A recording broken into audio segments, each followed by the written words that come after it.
Please silence. అధ్యక్ష, శ్రీమతి Sonia Gandhi guarantee ఎనలేని గౌరవం అధ్యక్ష. సోనియా గాంధీ గారు, వైఎస్ రాజశేఖర రెడ్డి గారు నేను కాంగ్రెస్ పార్టీలో ఉన్నప్పుడు నాకు అడగకుండానే టికెట్ ఇచ్చింది అధ్యక్ష. దాన్ని ఎన్నడూ కూడా మర్చిపోలేదు అధ్యక్ష. దాదాపు 9 సంవత్సరాలు తెలంగాణ రాష్ట్ర సాధన కోసం ప్రజాస్వామ్య ఉద్యమం చేసి రాజ్యాంగ పరంగా న్యాయబద్ధంగా ఆర్టికల్ 3 ప్రకారమే తెలంగాణ రాష్ట్రాన్ని సాధించాలని అనేక ఉద్యమాలు చేసినప్పటికీ కేంద్ర రాష్ట్ర ప్రభుత్వాలు సహకరించకపోతే కేసీఆర్ సచ్చుడో తెలంగాణ తెచ్చుడే అనే ఒక నినాదంతో నవంబర్ 29వ తారీఖు అంటే ఈ రోజు మరి దీక్షకు పూనుకున్నప్పుడు ఏ విధంగా అప్రజాస్వామికంగా దయచేసి ప్లీజ్ నేను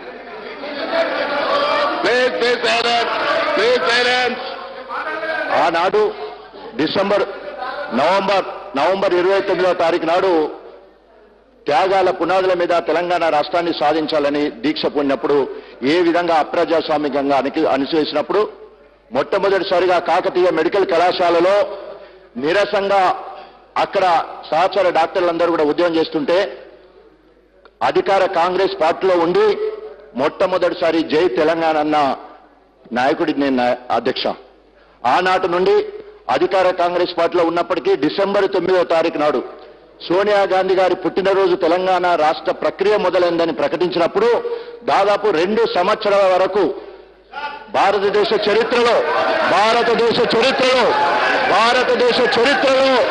ఏ నాయకురాలు చేయని విధంగా 54 సంవత్సరాల ఉమ్మడి ఆంధ్రప్రదేశ్లో సోనియా గాంధీ ప్రపంచ 3వ శక్తివంతమైన నాయకురాలు, మా నాయకురాలు తెలంగాణ ఇస్తారని ప్రకటించిందని 2 సంవత్సరాలు అదే పార్టీలో ఉండి గట్టిగా మాట్లాడిన అధ్యక్ష. ఆ 2 సంవత్సరాలు నేను గట్టిగా మాట్లాడినప్పుడు వీళ్ళందరూ కూడా మరి ఎవరికి తల ఒగ్గి ఓకాల చేతుల నీలకాయంలో కుక్కిన పేర్లు లెక్క పడినదో ఒకసారి వారు మన్నన చేసుకోవాల్సిన అవసరం ఉంది అధ్యక్ష. సీమాంధ్ర నాయకులు జోరీలలాగా సోనియా గాంధీ చెవులో ఊదుతా ఉంటే 3 సంవత్సరాలు 4 సంవత్సరాల వరకు రోజుకో బిడ్డ చచ్చిపోతా ఉంటే యాదిరెడ్డి చనిపోతే ఏం రాసింది అధ్యక్ష, వేణుగోపాల్ రెడ్డి చనిపోతే ఏం కనిపించింది అధ్యక్ష, అదేవిధంగా నా నియోజకవర్గానికి సంబంధించిన బోధ్యా నాయక్ చనిపోయింది అధ్యక్ష, ఆటో డ్రైవర్ చనిపోయింది అధ్యక్ష, వాళ్ళందరూ చనిపోయినప్పుడు రాసింది అధ్యక్ష. సోనియా గాంధీ అంటే మాకు చాలా గౌరవం ఉంది అధ్యక్ష.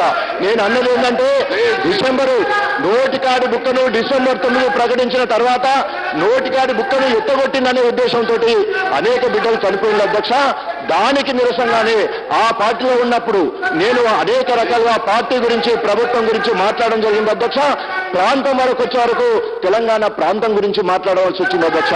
ఆనాడు 1969లో సదాలక్ష్మి ఒక దళిత మహిళ అధికార కాంగ్రెస్ పార్టీ ఎమ్మెల్యే పదవిని వదిలిపెట్టేసి తెలంగాణ ఉద్యమంలో తెలంగాణ జెండా పట్టుకుని ఉంటే ఇప్పటి వరకు చరిత్రలో ఉంది అధ్యక్ష. ఆమెను ఆదర్శంగా తీసుకుని అధికార కాంగ్రెస్ పార్టీ ఎమ్మెల్యే పదవి వదిలిపెట్టేసి తెలంగాణ జెండా పట్టుకున్న అధ్యక్ష. వారి గురించి నాకేం కోపం లేదు అధ్యక్ష. ఆనాడు సోనియా గాంధీ దగ్గరుండి వీరందరూ కనుక గట్టిగా ప్రయత్నం చేస్తే ఇంతమంది బిడ్డలు చనిపోయేవారా? సీమాంధ్ర వాళ్ళు మరి సోనియా గాంధీ గారి చెవులో ఊదడం వల్లే కాలాత్మ అవడం వల్ల అంతమంది చనిపోయారు. సోనియా గాంధీ నిజంగా ఇచ్చిన దాంట్లో మేము తప్పకుండా గౌరవిస్తా ఉన్నాం. మా అధినాయకుడు కేసీఆర్ గారు స్వయంగా పోయి కూడా వారికి కృతజ్ఞత కూడా చెప్పడం జరిగింది. ఇప్పుడు కూడా సోనియా గాంధీ గారు అంటే మాకు గౌరవము తప్పకుండా. ఎట్ ద సేమ్ టైం ఈ 4 సభ గౌరవము తప్పకుండా గౌరవమే. ఆనాడు ఈనాడు ఎప్పటికీ గౌరవమే. కానీ ఎట్ ద సేమ్ టైం ఇవ్వడంలో ఆలస్యమైనందుకు నోటికాడి బుక్కను తీసేసినందుకు మరి బిడ్డలు మరి అనేక రకాలుగా బాధపడి మరి వారు ఆత్మహత్యలు చేసుకోవడం జరిగిన సంగతి మీకు అందరూ కూడా తెలుసు అధ్యక్ష. అందుకనే తప్పకుండా ఏ బిడ్డ చనిపోయినప్పుడు ఎవరి పేరు రాశారో మీకు అందరూ కూడా తెలుసు అధ్యక్ష.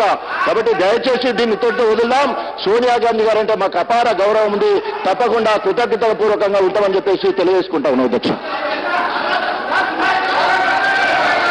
చెప్పినాడు కదా సోనియా గాంధీ